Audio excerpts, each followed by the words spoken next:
You know, there's this current debate which is really interesting about all the czars. We now have czars in American government.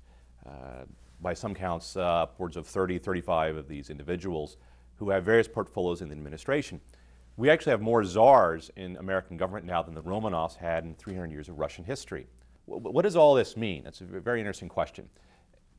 What I would suggest is that the existence of these czars, these are individuals that just have broad portfolios of activities they're doing for the administration.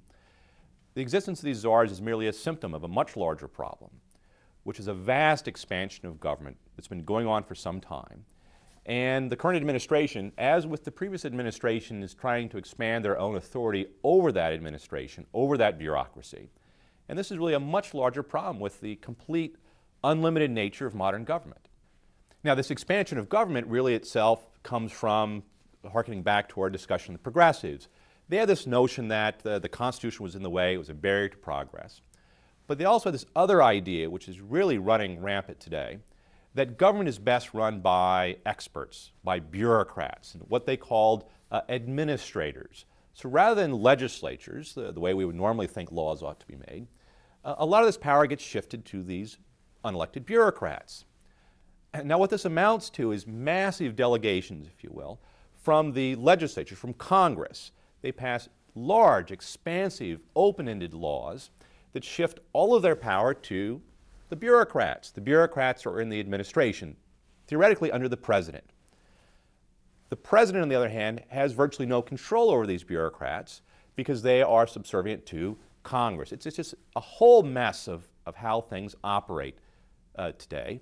Yet these bureaucrats, these unelected bureaucrats, through what they call rules and regulations, are essentially making laws, which is to say that the vast majority of our laws today are not made by Congress, and it's actually not clear whether the president himself actually controls those laws in the first place.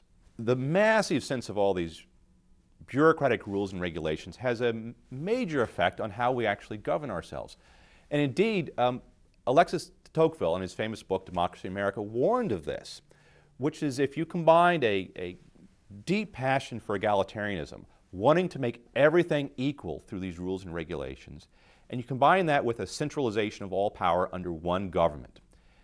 He said that potentially forms what he called a new form of despotism that democracy would have to fear, in which government itself becomes so bureaucratic in controlling our lives that government essentially becomes the parent and the citizen becomes the child. And that, I would suggest, is kind of where we are today. We turn to government for virtually everything, all things we need, all desires, to get rid of all risk in our lives. And we are less and less self-governing citizens in a meaningful way.